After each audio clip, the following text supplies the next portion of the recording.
السلام علیکم پیارے ساتھیوں، آج کی یہ دردناک کہانی قاتل موبائل کی ہے۔ اس لڑکی کرن نے کام کی چیز کا غلط استعمال کیا تھا۔ حدود پھلانگنے والی کم عقل لڑکیوں کے لیے سبق آموز آج کی یہ کہانی شروع سے آخر تک سنیے گا۔ اس سے پہلے ہمارے چینل سعیدہ وائس کو سبسکرائب کر دیں اور ویڈیوز کی اپڈیٹس کے لیے بیل کو ضرور دبائیے۔ کرن اٹھو، صبح ہو گئی ہے۔ رات بھر تم موبائل پر باتیں کرتی رہتی ہو اور صبح اٹھنے کا نام بھی نہیں لیتی۔ پتہ نہیں لوگ فون پر رات بھر اتنی کیا باتیں کرتے رہتے ہیں۔ یہ سب فضول ہے، صرف ٹائم ضائع کرنا ہے۔ اٹھ بھی جاؤ کرن بی بی، میری پیاری بہن، نہ تم خود سوتی ہو اور نہ کسی کو سونے دیتی ہو، کرن نے اپنی بہن نور سے چیختے ہوئے کہا۔ نور اور کرن دونوں بہنیں تھیں۔ گھر میں ان کی ماں کے علاوہ کوئی اور نہیں تھا۔ ابو کا انتقال ہو گیا تھا۔ کرن کی کچھ سوچ عجیب تھی، عجیب قسم کی لڑکی تھی۔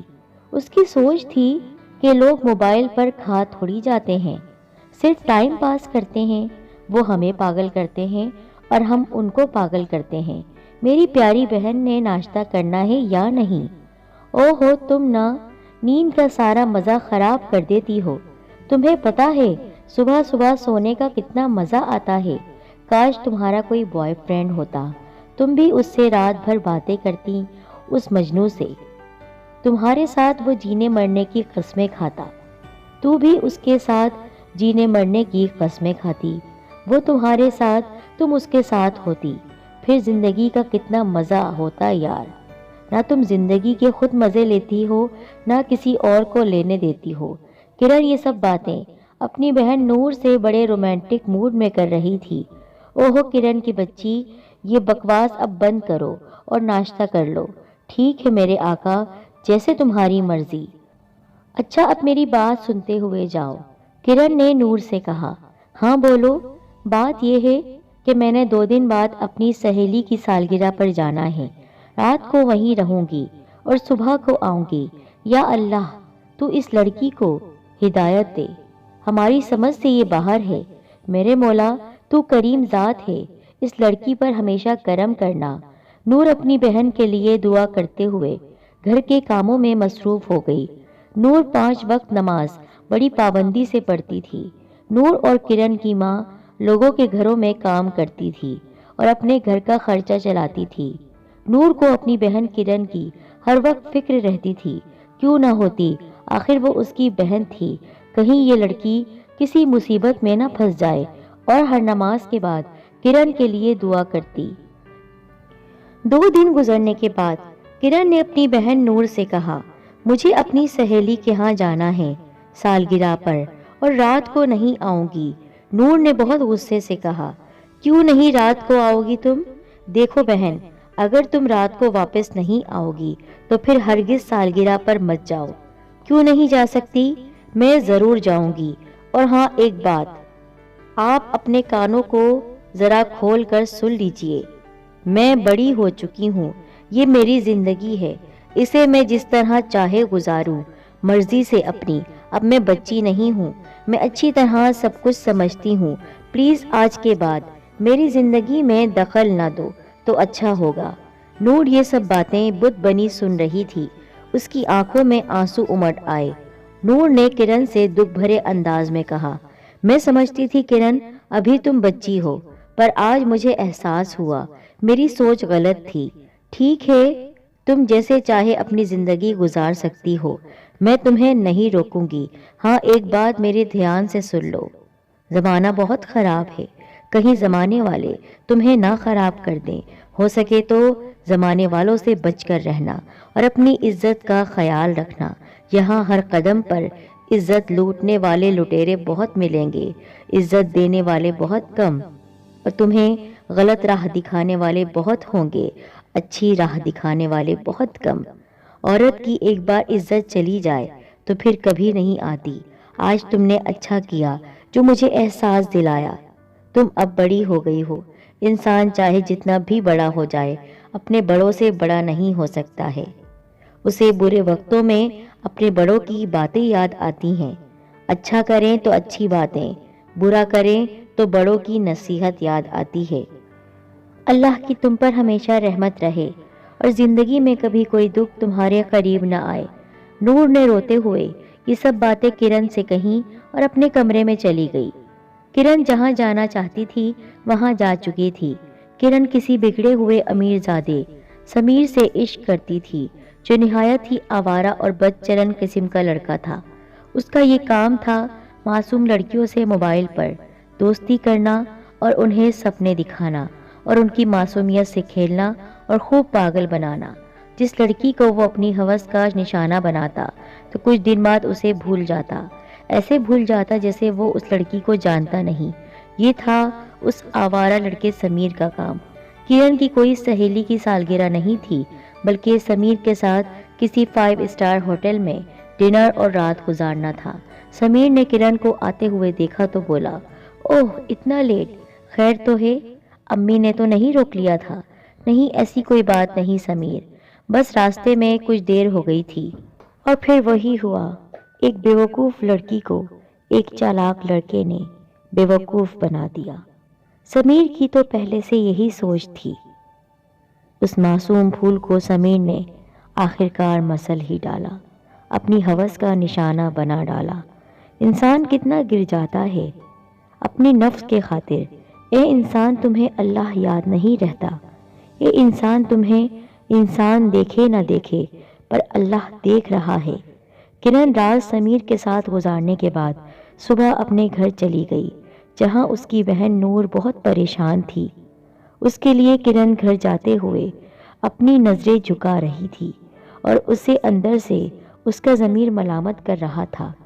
نور جو باہر سے بہت غصے میں تھی اس وقت، لیکن اندر سے کرن کے لیے بہت محبت رکھتی تھی۔ کرن اپنے کمرے میں چلی گئی اور کرن کے پیچھے نور بھی کمرے میں آ گئی۔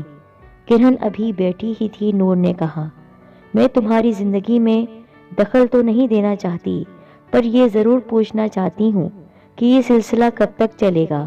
تم کو پتا ہے ماں بیمار ہو گئی ہے اور آج وہ بستر پر پڑی ہے۔ ہمارا اس دنیا میں کوئی نہیں، اللہ کے سوا کوئی سہارا نہیں، ہمارا کوئی بھائی بھی نہیں۔ اب تم اچھی طرح سوچ لینا، تم سے کچھ اور نہیں کہنا چاہتی۔ اب تم تھک گئی ہوگی، آرام کرو۔ اور کمرے سے نکل کر سیدھا اپنی ماں کے پاس چلی گئی۔ ماں اب کام کے قابل نہیں رہی تھی، بستر مرگ پر پڑی تھی، اپنی زندگی کے دن پورے کر رہی تھی۔ نور نے روتے ہوئے ماں سے کہا، دیکھو ماں، آپ کی بیٹی اب بڑی ہو گئی ہے اور اپنی زندگی کے فیصلے خود کرنے لگی ہے۔ کاش تم کرن کو سمجھاتی، آج ہمیں آپ کی بہت ضرورت ہے۔ میں اپنے درد کہاں جا کر بیان کروں؟ بتاؤ کون سنے گا تیرے سوا ماں؟ اب کچھ بولو۔ ایسا لگ رہا تھا نور دیواروں سے باتیں کر رہی ہے، کیونکہ ان کی ماں بولنے سے قاصر تھی، وہ بیماری کی وجہ سے بول نہیں سکتی تھی۔ 3-4 دنوں سے کرن کا رابطہ سمیر سے نہیں ہو رہا تھا۔ کرن کمرے میں بیٹھی ہوئی پریشان تھی، کیونکہ سمیر کا نمبر مسلسل بن جا رہا تھا۔ کیسے آن ہوتا؟ کیونکہ ایسے انسانوں کے نمبر ایسے کام کرنے کے بعد بند ہو جاتے ہیں۔ یہ صرف شکاری ہوتے ہیں جو شکار کر کے غائب ہو جاتے ہیں۔ ایسے ہی دن رات گزرتے گئے، بات مہینوں تک جا پہنچی۔ کرن اس پریشانی کی وجہ سے کافی بیمار ہو گئی۔ اس کو نفرت ہو گئی تھی محبت سے، اس کو نفرت ہو گئی تھی اپنے وجود سے۔ کیسے ایک انسان کے بہکاوے میں آ کر اس نے اپنی عزت داؤ پر لگا دی۔ اس دوران نور کی شادی کی باتیں ہونے لگی، کیونکہ ماں کی کنڈیشن ایسی نہیں تھی کہ وہ اب بچ پاتی۔ اسی وجہ سے ماں نے اشاروں ہی اشاروں میں اپنی بڑی بہن سے کہہ دیا تھا کہ نور کا کہیں اچھا رشتہ کر دو۔ نور کو لیکن اپنی بہن کرن کی فکر تھی، کیونکہ کرن نے جو بویا تھا وہ کاٹنے کا وقت آ گیا تھا۔ وہ امید سے تھی۔ کرن اپنے کیے پر بہت شرمندہ تھی۔ اب اسے یہ احساس ہو گیا تھا کہ نور صحیح ہے۔ نور کی یہ خواہش تھی کہ پہلے کرن کی شادی ہو جائے، پر کرن یہ ماننے کو تیار نہیں تھی۔ کرن ہر بار نور سے یہی کہتی، میں شادی نہیں کر سکتی، مجھے نفرت ہے مرد ذات سے۔ پلیز شادی کے ٹاپک پر کوئی بات نہ کریں۔ آپ ایک عزت دار لڑکی ہیں، آپ کی ایک عزت دار گھرانے میں شادی ہوگی، لیکن میں بد کردار ہوں، گناہ گار ہوں، سیاہ کار ہوں، ایک آدمی کی باتوں میں آ کر میں کس طرح اپنے آپے میں نہ رہی، کچھ ہوش نہ رہا۔ موبائل پر باتیں کرتے کرتے یہ بھول گئی کہ وہ لڑکا تھا، وہ مجھے بیوقوف بنا رہا تھا، میں اسے نہیں۔ یہ موبائل خطرناک چیز ہے، اس کا صحیح استعمال نہیں کیا میں نے، اور آج اس کنڈیشن میں مبتلا ہوں۔ یہ کہتے کہتے اس کی طبیعت خراب ہو گئی۔ اس کو ہاسپٹل لے جایا گیا تو ڈاکٹرز نے کہا ہم ان کی زندگی نہیں بچا سکتے ہیں، اب آپ ان کے لیے دعا کریں۔ یہاں پر کرن رو رہی تھی، نہیں میری بہن، تمہیں کچھ نہیں ہو سکتا ہے، تم ایسی باتیں نہ کرو۔ تو کرن کہنے لگی ہوش میں آ کر، میری زندگی اب ختم ہونے والی ہے، اب وقت آ گیا ہے، جو کیا تھا وہی کاٹنے جا رہی ہوں۔ اپنے اعمال کا حساب اب میں یہاں نہیں اوپر جا کر دوں گی، اور مجھے پتا ہے میرا رب مجھے معاف نہیں کرے گا۔ اور پھر وہ دم توڑ گئی۔ سوری، ہم آپ کی بہن کو نہیں بچا سکے۔ نور یہ سن کر غم سے وہیں زمین پر گر گئی۔ ہاسپٹل میں لوگ اس کے آس پاس جمع ہو گئے۔ وہ روتی جاتی تھی اور کہتی جاتی تھی کاش تم ایسی غلطی نہ کرتی، آج ایسا نہ ہوتا، تمہارا موبائل ہی تمہارا قاتل نکلا، نہ تمہارے پاس موبائل ہوتا، نہ تم ایسی غلطی کرتی اور نہ اس طرح مرتی۔